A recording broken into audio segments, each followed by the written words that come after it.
কুরবানি এটি হলো আরবি শব্দ। কুরবানি কি শব্দ? আপনাদের প্রশ্ন করলে আপনারা কথা বলবেন, যদি কথা না বলেন কথা বুঝতেছেন কিনা আমি কেমনে বুঝবো?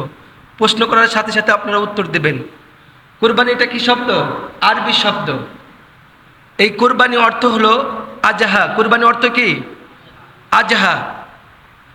শরিয়াতের পরিভাষায় আজহা বলা হয় আল্লাহ তাআলার সন্তুষ্ট অর্জনের জন্য নির্দিষ্ট দিনে আল্লাহ তাআলার পক্ষ থেকে পুরস্কার লাভের জন্য আল্লাহর রাস্তায় কোনো পশু কুরবানি করাকে বলা হয় আজহা। আমরা মনে করি এই কুরবানির প্রচলনটা হযরত ইব্রাহিম আলাইহিস সালামের সময় থেকে শুরু হয়ে আসছে, কিন্তু না, এই কুরবানির প্রচলন আমাদের আদি পিতার নাম কি? হযরত আদম আলাইহিস সালাম। হযরত আদম আলাইহিস সালাম থেকে এই কুরবানির প্রচলনটা শুরু হয়ে আসছে। আদম আলাইহিস সালাম থেকে এই কুরবানিটা চলে আসছে। শুধু আমাদের উপরে কুরবানি ওয়াজিব হয়েছে এরকম না, আমাদের পূর্বে যেই সমস্ত নবী, যেই সমস্ত উম্মত যারা অতিবাহিত হয়েছে তাদের উপরেও আল্লাহ তাআলা কুরবানি ওয়াজিব করেছিলেন। জোরে বলুন সুবহানাল্লাহ। মুহতারাম হাজরিন, এই জন্য আজকের বিষয়ের আলোচনার বিষয় হলো যে কুরবানির ইতিহাস।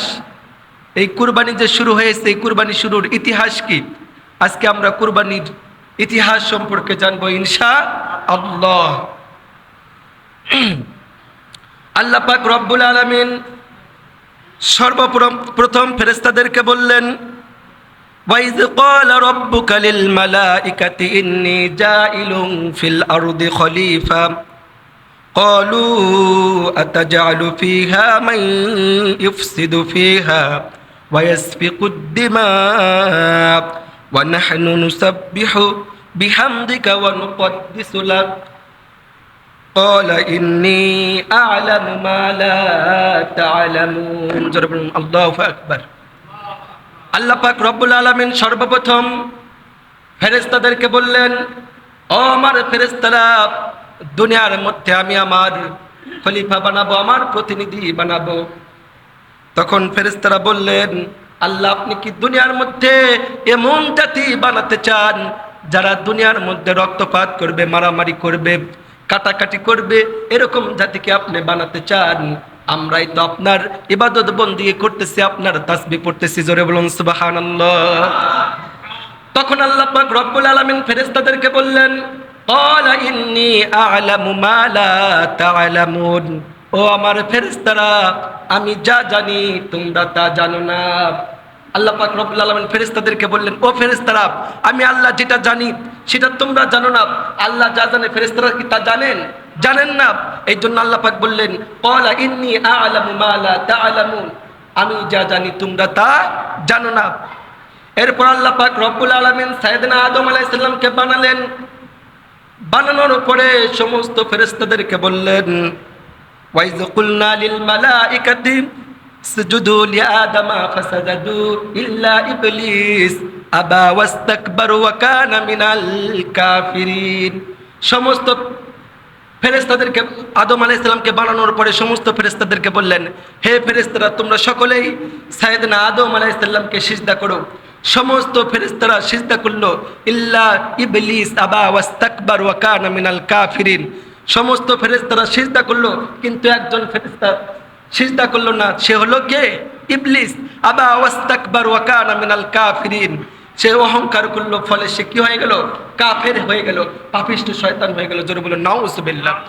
আল্লাহ যখন ফেরেশতাদেরকে বললেন তোমরা আদমকে সিজদা করো, সব ফেরেশতারা একসাথে আদম আলাইহিস সালামকে সিজদা করলেন। শুধু ইল্লা ইবলিস আবা ওয়াস্তাকবার ওয়া কানা মিনাল কাফিরিন, ইবলিস সিজদা করলো না, সে অহংকার করলো, তাকাব্বুরি করলো, বলল আল্লাহ আপনি আদমকে বানিয়েছেন মাটি দিয়ে আর আমাকে বানিয়েছেন আগুন দিয়ে, আমি আগুনের তৈরি জিন হয়ে আমি মাটির তৈরি মানুষকে কেন সিজদা করব?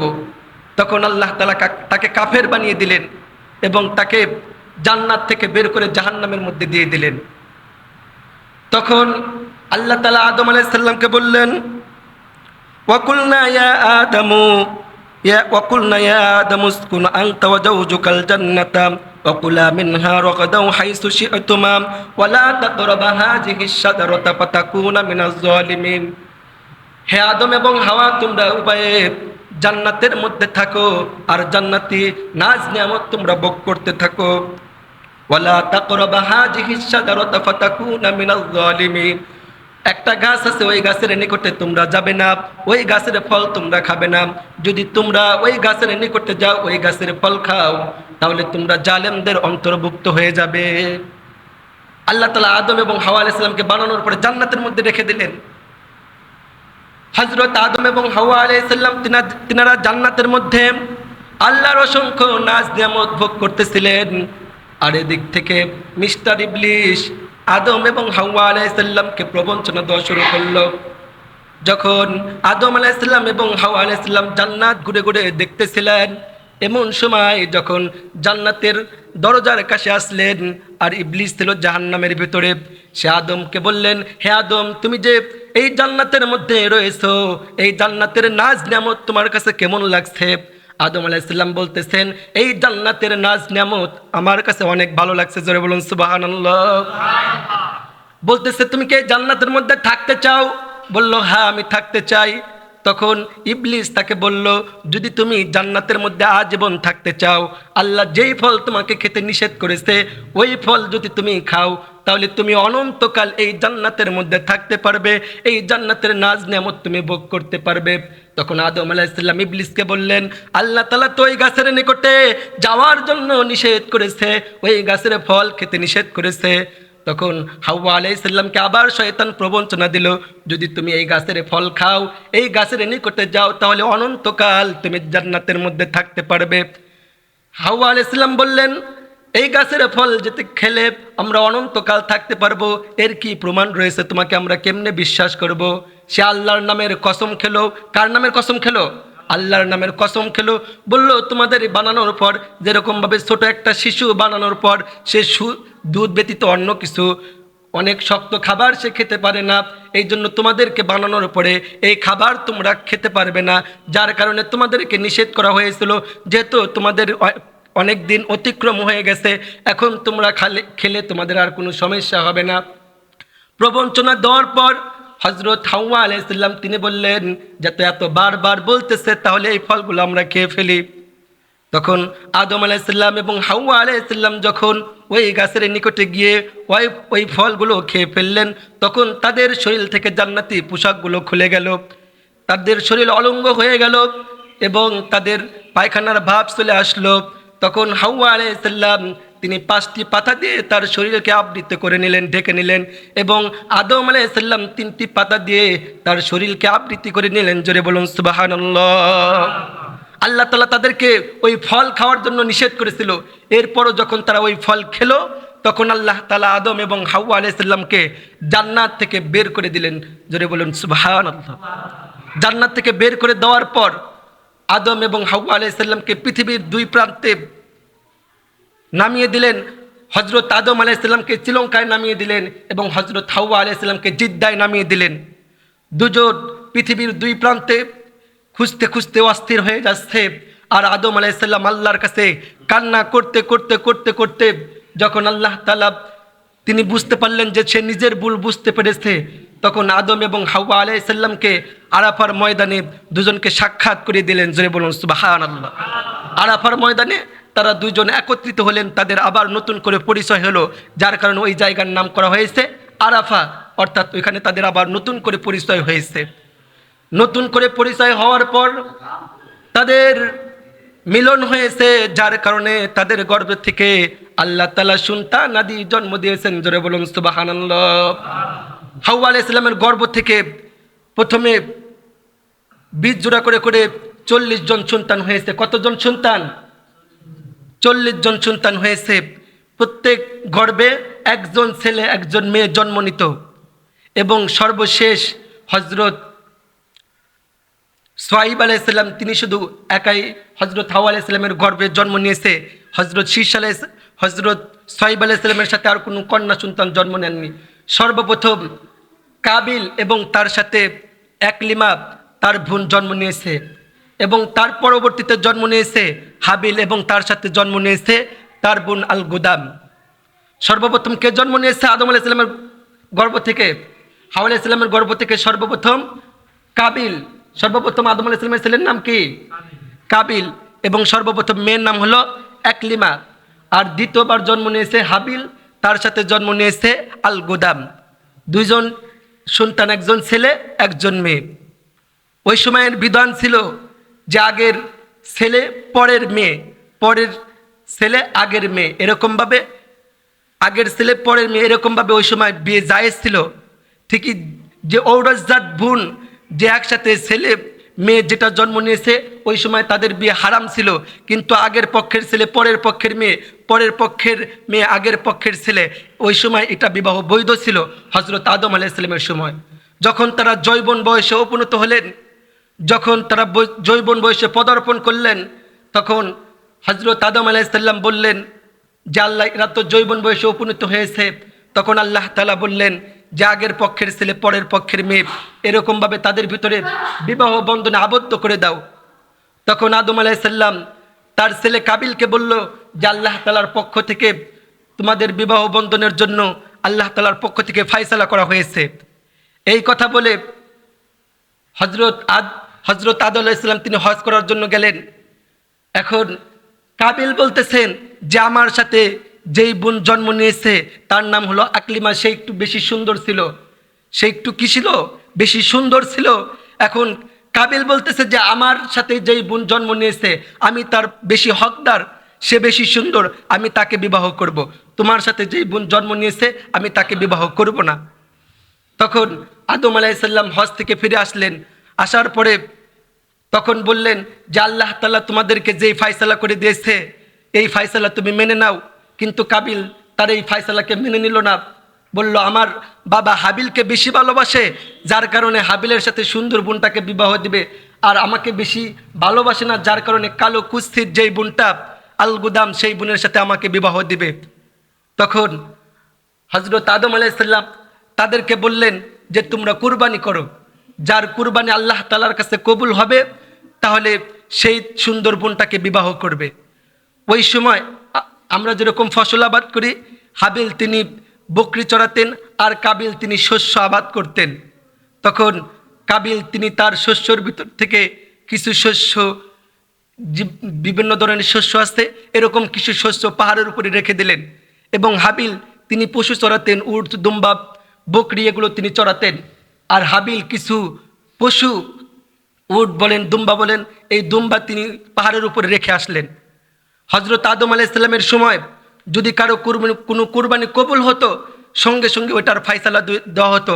আসমান থেকে আগুন এসে ওই কুরবানির বস্তুটাকে জ্বালিয়ে দিতেন। জোরে বলুন সুবহানাল্লাহ। যার কুরবানির বস্তুটি আগুনের মধ্যে পুড়িয়ে দিত, মানুষ বুঝতে পারতো যে তার কুরবানিটি আল্লাহর কাছে কবুল হয়েছে। তখন হাবিল এবং কাবিল তারা তাদের কুরবানির জন্তুগুলো পাহাড়ের উপরে রেখে আসলেন। পাহাড়ের উপরে রেখে আসার পর আল্লাহ তাআলা আসমান থেকে আগুন দিয়ে হাবিলের যেই কুরবানির জন্তু ছিল, দুম্বা ছিল, সেটাকে আগুন এসে পুড়িয়ে দিল, ছাই বানিয়ে দিল। কিন্তু কাবিল তিনি যেই শস্য রেখে আসলেন তার শস্য আগুন এসে পুড়ল না, সেটা আপন অবস্থায় রয়ে গেল। তখন আদম আলাইহিস সালাম বললেন যে হাবিলের কুরবানি কবুল হয়েছে আর তোমার কুরবানি কবুল হয়নি, এই জন্য আকলিমাকে বেশি বিবাহ করার জন্য বেশি হকদার হলো হাবিল, তোমাকে বিবাহ করতে হবে আল গুদামকে, তোমার পরের বোনকে। এরপরেও তিনি তার এই ফায়সালাকে মেনে নিলেন না যে আমার বাবা যেই ফায়সালা দিয়েছে আমি আল্লাহর এই ফায়সালা এবং আমার বাবার ফায়সালা আমি মেনে নেব না। তখন তিনি তার ভাইকে বললেন আমি তোমাকে হত্যা করব। কাবিল তার ভাই ছিল হাবিল, তার ভাইকে সে হত্যা করবে। তখন হাবিল বলল যে যদি তুমি আমাকে হত্যা করো কিন্তু আমি তোমাকে হত্যা করব না, কারণ যদি আমি তোমাকে হত্যা করি, তুমি আমাকে হত্যা করো, তাহলে আমাদের উভয়কে জাহান্নামে যেতে হবে। তুমি আমাকে হত্যা করো কিন্তু আমি তোমাকে হত্যা করব না, জাহান্নামে গেলে তুমি যাও, কিন্তু আমি তোমাকে কিছু বলবো না, তুমি হত্যা করলে করতে পারো। এক পর্যায়ে তারা ঝগড়া করতে করতে কাবিল হাবিলকে হত্যা করে ফেলল। হত্যা করার পর এখন তার ভাইকে কাদের উপরে নিয়ে ঘুরতেছে যে আমি আমার এই ভাইকে কি করব। তখন আল্লাহ তাআলা দুটি কাক পাঠিয়ে দিলেন। কি পাঠিয়ে দিয়েছেন? দুটি কাক। এই কাক হযরত আদম আলাইহিস সালাম থেকেই এই কাকের সূচনা হয়েছে। দুটি কাক তারা ঝগড়া করতে করতে একটি কাক আরেকটি কাককে হত্যা করে ফেললো। হত্যা করার পর কাক তিনি তার ঠোঁট দিয়ে দিয়ে মাটিকে গর্ত করে ওই মাটির গর্তের ভিতরে আরেকটি কাককে হত্যা করার পর ওই কাককে মাটির চাপা দিয়ে রাখলো। তখন কাবিল যখন দেখলো যে একটা কাক আর একটা কাককে মাটি গর্ত করে ওই মাটির ভিতরে রেখে আসলো, তাহলে আমি তো আমার ভাইকে হত্যা করেছি, তাহলে আমার ভাইকেও মাটি চাপা দিয়ে মাটির নিচে রাখতে হবে। তখন কাবিল তিনি মাটি গর্ত করে তার ভাইকে মাটি চাপা দিয়ে মাটির ভিতরে গর্ত করে মাটি চাপা দিয়ে কবর দিয়ে রাখলেন। সেখান থেকে এই কবরের প্রচলন শুরু হয়েছে। এখানে হাবিলের কুরবানি কবুল হয়েছে, কাবিলের কুরবানি কবুল হয় নাই। কারণ কি? কারণ হাবিলের ভিতরে তাকওয়া ছিল। কুরবানির গোশত আল্লাহ তাআলার কাছে পৌঁছায় না। আল্লাহ তাআলা বলতেছেন, আল্লাহ পাক রব্বুল আলামিন পবিত্র কোরআনুল কারীমের মধ্যে বলেছিলেন, লা ইয়ানালাল্লাহু লুহুমুহা ওয়ালা দিমাউহা ওয়ালাকিন ইয়ানালুহুত তাকওয়া মিনকুম।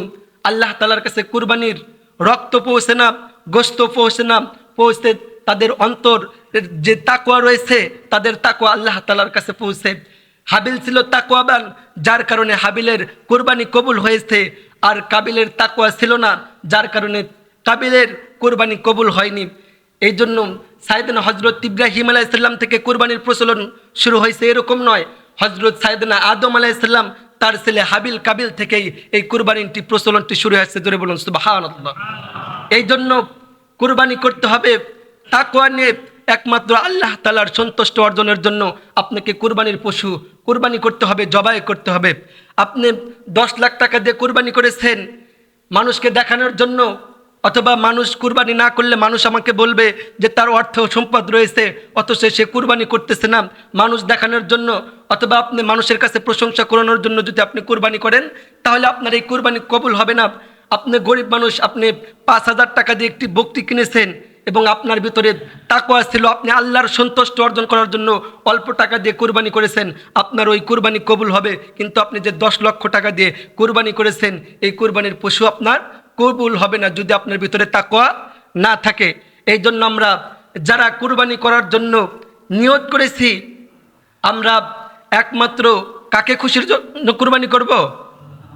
সকলেই বলেন, কাকে খুশি করার জন্য কুরবানি করব? আল্লাহ তাআলাকে খুশি করার জন্য আমরা কুরবানি করব। এই কুরবানির প্রচলন হযরত আদম আলাইহিস সালাম থেকে শুরু হয়ে আসতে সমস্ত নবী রাসূল এবং নবীর উম্মতরা তেনারাও কুরবানি করেছেন।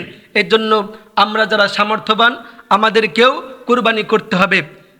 ওই যে জাকাতের যে মাসালা বলা হয়েছিল যে 7.5 তোলা স্বর্ণ 52.5 তোলা রূপার যদি আপনি মালিক হন, তাহলে আপনার কুরবানি করা ওয়াজিব। এই জন্য আমরা যারা সামর্থ্যবান আমরা সকলে কুরবানি দেওয়ার চেষ্টা করব ইনশাআল্লাহ। আল্লাহ তাআলা আমাদের সকলকে আল্লাহ তাআলার সন্তুষ্ট অর্জন করার জন্য, আল্লাহ তাআলার প্রতি বিশ্বাস রেখে তাকওয়া নিয়ে কুরবানি করার জন্য তৌফিক দান করুক। সকলেই বলি আমিন।